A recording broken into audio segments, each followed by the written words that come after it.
For almost every competitor I know, including me, ballroom dance literally is an addiction. And friends, there is actual science behind that, and I'm going to share that with you today.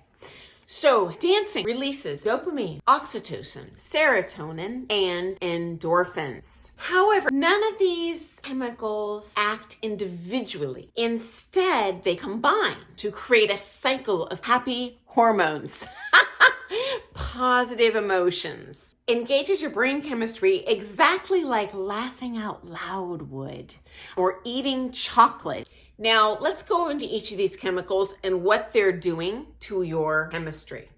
Number one, dopamine. You would get this same dopamine hit with cigarettes, with heroin, even with cocaine. So while dancing promotes the natural release of dopamines, drugs release an artificial rush of dopamine, way overinflated amounts, so your body is not learning to produce them. I need to ingest them to feel this. So addicts get that crashing feeling or craving the cigarettes when they don't get them, and that high diminishes, whereas that high of dancing, it's gradual and, in a nutshell, healthy.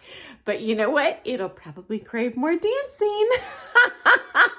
Okay, number two, oxytocin. What's that? Well, oxytocin has been found to diminish various drug-seeking, drug-induced cray-cray behaviors. It's essentially a calming chemical. Hey, who doesn't want to feel calm? You know what, guys? When I'm dancing, when I'm teaching, when I'm competing, the last thing on my mind is really any problem in the world. I'm just feeling joy and focused on what I'm doing. And there's research that indicates ballroom dancing is actually more effective in treating depression than taking drugs. So that naturally induced oxytocin is a huge part of that. Next up, let's look at serotonin.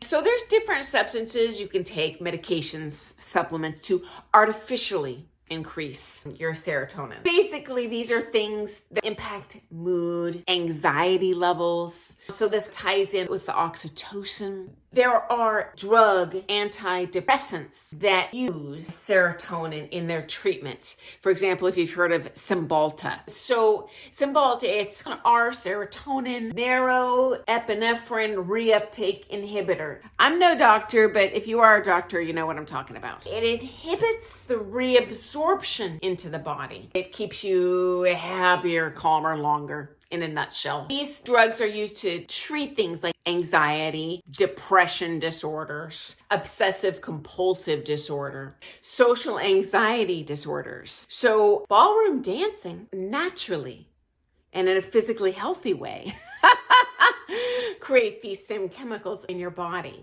Now, certainly if you are experiencing a mental health challenge, see a doctor as well.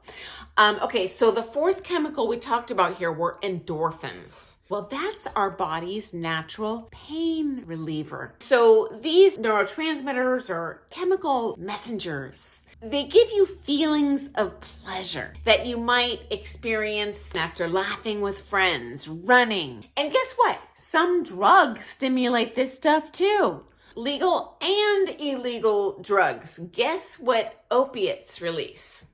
Endorphins. But the long-term use, whether it's prescription or illegal opiates, causes a decrease in the sensitivity over time.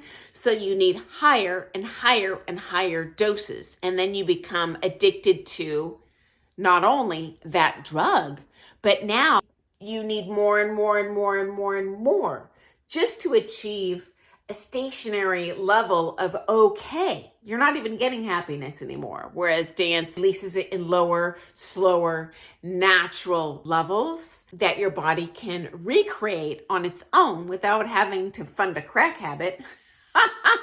And obviously it's healthy for your body too, not just your brain. I love that. I have not heard anyone describe it like this, but from my perspective, ballroom dance is an addiction. I've been in this industry over 40 years and I am a hardcore addict, but you know what? I'm clean as a whistle. I've never had alcohol or a cigarette and I'm happy as a clam. So, hey, it's cheaper than a crack habit. So guys, if you have any questions for me about ballroom dancing or culture, stick it in the comments. I will answer you here because we are a worldwide community of ballroom dancers. I am just one little ballroom dancer and a world of ballroom dancers, and I love hearing your stories, and all of our friends here love hearing your stories and questions too. So thank you for joining me. I look forward to seeing you first thing tomorrow morning. Guys, have a wonderful day. Happy dancing!